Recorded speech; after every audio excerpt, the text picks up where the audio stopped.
Assalamu alaikum and good morning, everyone. Hope you guys are doing good. By the way, Happy New Year as well. Guys, it's been a long since I haven't uploaded any lecture because of my tight schedule in the past month. Today, I thought let's open the doors for knowledge in this fresh and lovely year. Without any further ado, let's get kick start. Today, we are going to learn about polysaccharides in the carbohydrate series. So, let's move ahead. Now, what are we learning today?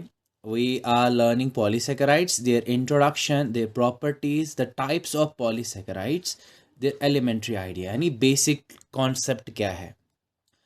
Now, let's start. पहली बात, what are polysaccharides? Polysaccharides, a Greek word derived from poly. Poly means many and saccharin means sugar, यानी बहुत सारे sugars.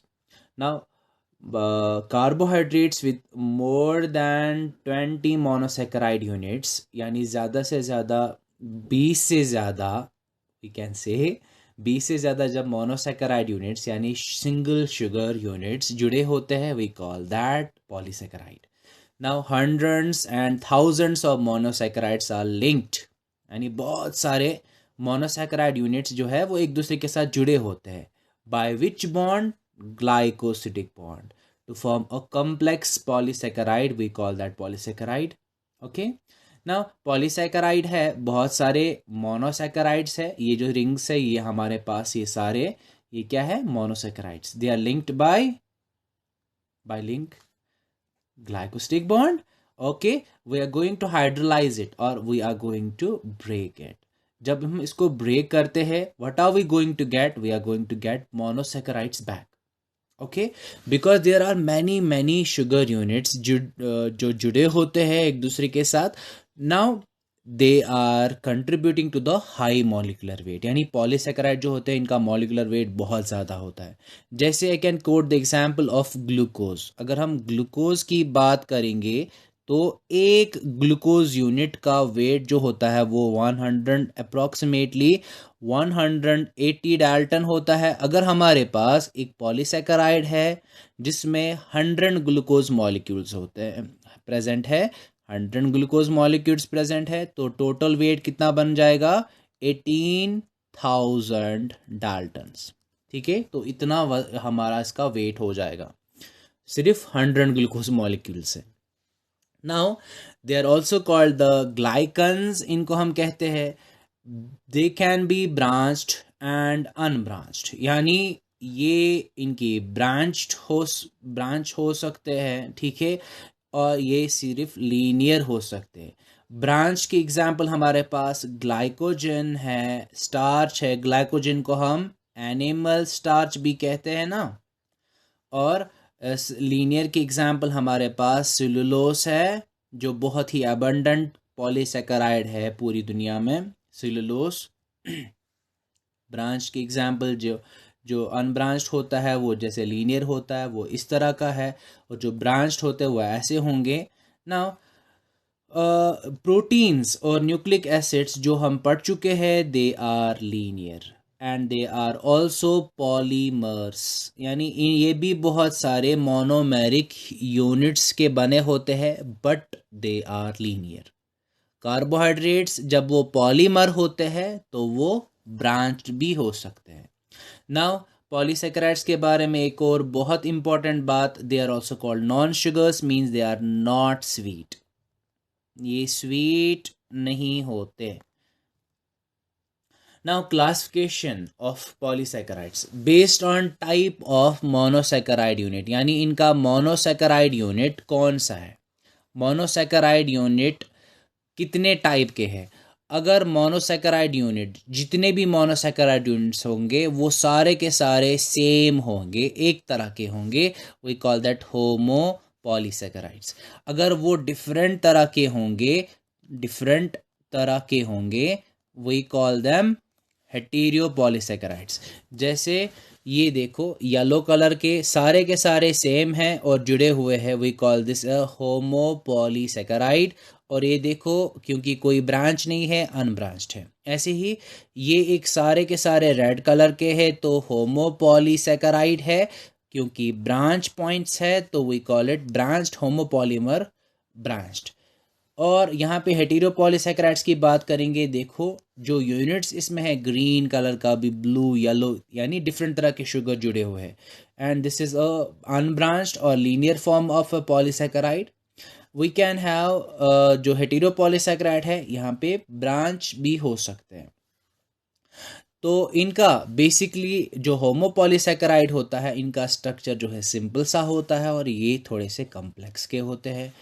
इनका name based on repeating monosaccharide units, यानी अगर हमारे पास एक शुगर है, जैसे यहाँ पे ये हम एग्जांपल लेंगे, A B glucose, A B glucose, A B glucose, A B glucose, A B glucose, A B glucose, तो ये एक पॉलीसैकेराइड बन जाता है। तो इस पॉलीसैकेराइड का नाम दिया जाता है इसके मोनोसैकेराइड यूनिट्स को देख के। इसको हम कह सकते हैं ग्लूकान। ठीक है, तो ये ग्लूकान है। ठीक है, अगर इसके यूनिट्स सिंगल यूनिट जो है फ्रुक्टोस होते तो हम कहते इसको फ्रुक्टोसान। एग्जाम्पल हम दे सकते हैं इसमें होमोपॉलीसैकेराइड में स्टार्च, ग्लाइकोजन, सेलुलोज। इन सब का याद रखो, इन सब का जो मोनोमेरिक यूनिट होता है वो ग्लूकोज होता है। ठीक है, यानी सारे ग्लूकोज यूनिट्स होते हैं। यहाँ पे एग्जाम्पल हम दे सकते हैं काइटिन का, ठीक है, या हाइलुरानिक एसिड या पेप्टिडोग्लाइकन। आगे पढ़ेंगे वो क्या होता है। Now classification of polysaccharide continued. फिर से क्लासिफिकेशन पढ़ेंगे।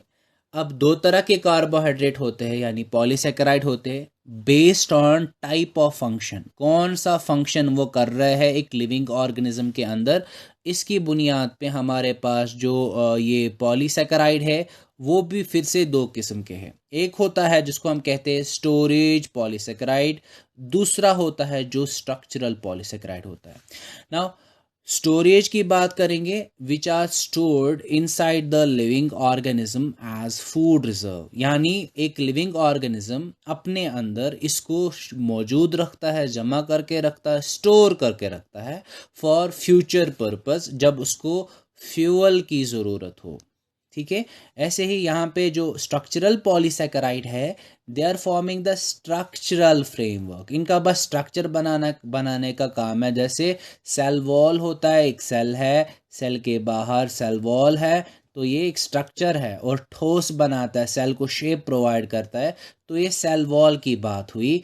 या स्केलेटन बनाते हैं ये पॉलीसैकेराइड, जो स्केलेटन बनाएंगे, जैसे एक्सो स्केलेटन होता है इंसेक्ट्स में। ठीक है, तो ये एक पॉलीसैकेराइड है जिसको हम स्ट्रक्चरल कहते हैं। नाउ फॉर इजी स्टोरेज, इनको आसानी से स्टोर करने के लिए वाटर इज रिमूव्ड, वाटर इनसे बाहर निकाला जाता है, माइनस वाटर। क्यों? ताकि ये छोटे छोटे मॉलिक्यूल्स बहुत ही अच्छे से टाइटली क्लोजली पैक हो जाए। ठीक है, फॉर इजी स्टोरेज। तो एग्जाम्पल हम दे सकते हैं स्टार्च का, ग्लाइकोजन का, गैलेक्टोजन का, इनुलिन का। ठीक है, तो इनुलिन मतलब यानी पॉलीफ्रुक्टोज। ओके, नाउ काइटिन यहाँ पे एग्जाम्पल है। यहाँ पे ये कॉम्प्लेक्स, पहली बात ये कॉम्प्लेक्स होते हैं, इनका स्ट्रक्चर कॉम्प्लेक्स होता है। ठीक है, और काइटिन होता है इसमें, सेलुलोज होता है, पैक्टिन, पेप्टिडोग्लाइकन, अराबिनोजाइलिन, ये एग्जाम्पल दे सकते हैं हम। पैक्टिन भी सेल वॉल में होता है, सेल वॉल में होता है, ये होता है एक्सोस्केलेटन ऑफ इंसेक्ट्स। पेप्टिडोग्लाइकन होता है बैक्टीरिया में। तो ये कुछ है जो हम याद रख सकते हैं। नाउ जो स्टोरेज वाले पॉलीसैकेराइड होते हैं दे आर यूजुअली होमोपॉलीसैकेराइड्स, यानी एक तरह का यूनिट होगा इनमें, monomeric unit. Now structural polysaccharide include both hetero and homo, यानी इसमें दोनों तरह के हो सकते हैं, होमोपॉलीसैकेराइड्स भी हो सकते हैं, हेटेरो पॉलीसैकेराइड्स भी हो सकते हैं। Now, in summary, what have we learned today? Polysaccharides are complex carbohydrates made up of hundreds of monosaccharide units. जो पॉलीसैकेराइड होते हैं उसमें हजारों के मोनोसैकेराइड यूनिट जुड़े हुए होते हैं बाय ग्लाइकोसिडिक बॉन्ड।